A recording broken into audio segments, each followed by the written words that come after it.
बहुत समय पहले की बात है जब पहाड़ों की परछाइयां लंबी होती थीं और हवा में रहस्य की खुशबू बसती थी। इस गांव में एक नीला तालाब था जो हंसता भी था और कभी-कभी रोता भी।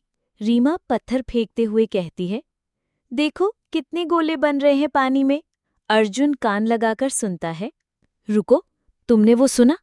कोई हंस रहा था अंदर से। सभी बच्चे चुप हो जाते हैं। तालाब से एक धीमी अजीब हंसी की आवाज आती है।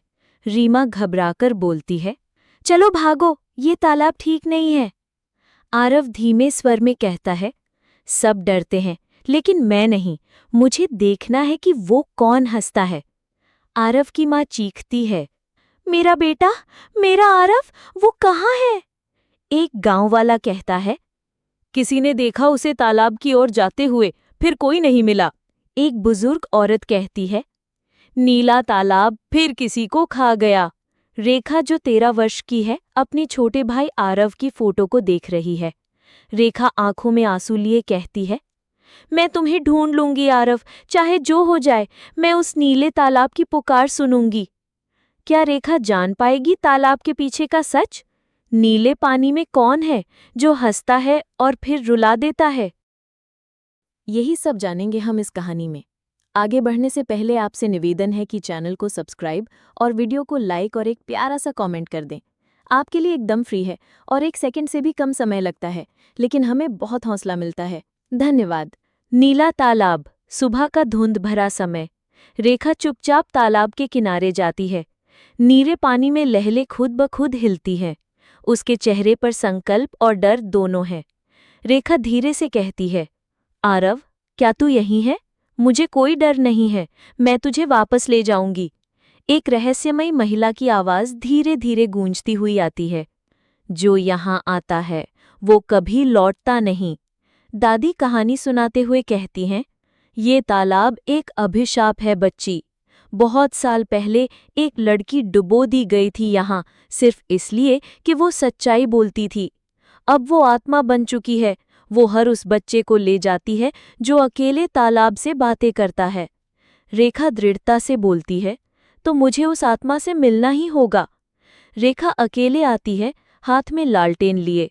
चांदनी में उसका प्रतिबिंब तालाब में दिखता है, लेकिन अचानक वो परछाई हिलती है, अलग से।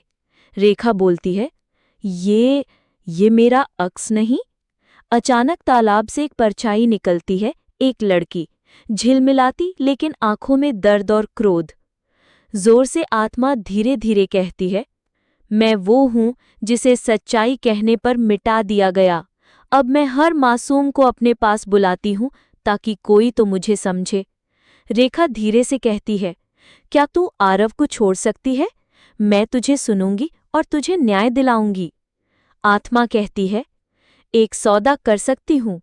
अगर तू मेरे अधूरे सच को गांव को सुनाए, अगर तू मेरी कहानी सबके सामने बोले, तो तेरा भाई लौट आएगा। पर याद रख, सच बोलना आसान नहीं। रेखा धीरे से सर हिलाती है और कहती है, मैं वादा करती हूं, मैं तुझे न्याय दिलाऊंगी, चाहे लोग मुझे झूठा ही क्यों न समझे।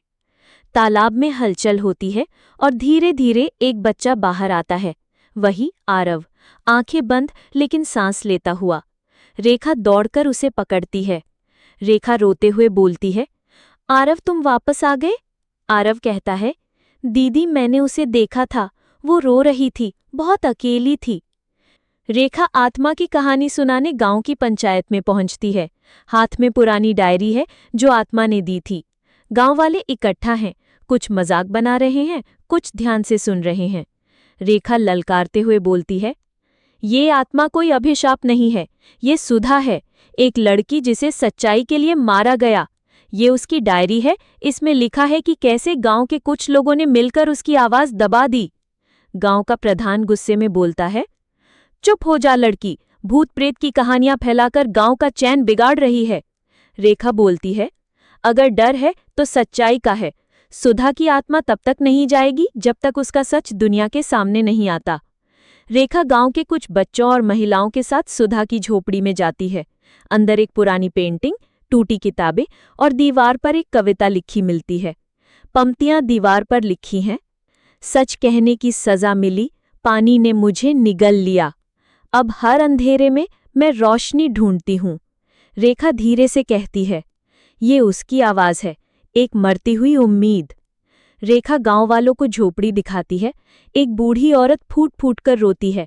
वो सुधा की बचपन की सहेली थी। धीरे धीरे गांव वालों का मन बदलता है। बूढ़ी औरत रोते हुए कहती है, हम सब ने उसे मरने दिया बस इसलिए कि वो ज्यादा बोलती थी। गांव का प्रधान शर्मिंदा होकर बोलता है, हमें सुधा की आत्मा को शांति देने का हक नहीं, लेकिन अगर तुम्हारी मदद से ये हो सके तो हम तैयार हैं। रेखा गांव वालों के साथ तालाब के किनारे खड़ी है। सब हाथों में दीप लिए हुए हैं। रेखा सुधा की डायरी पानी में प्रवाहित करती है। आत्मा प्रकट होती है। आत्मा मुस्कुराते हुए बोलती है, अब कोई और मेरे जैसे नहीं मरेगा। धन्यवाद रेखा, तूने मेरी रूह को आवाज दी। रेखा आंखों में आंसू के साथ कहती है, अब तुझे डर की नहीं, यादों की जरूरत है। आत्मा धीरे धीरे रोशनी में बदल जाती है और आकाश में विलीन हो जाती है। नीले तालाब की लहरें अब शांत हैं। कभी कभी आत्माएं भूत नहीं होती, वो सिर्फ अधूरी कहानियां होती हैं जिन्हें सुना जाना जरूरी है।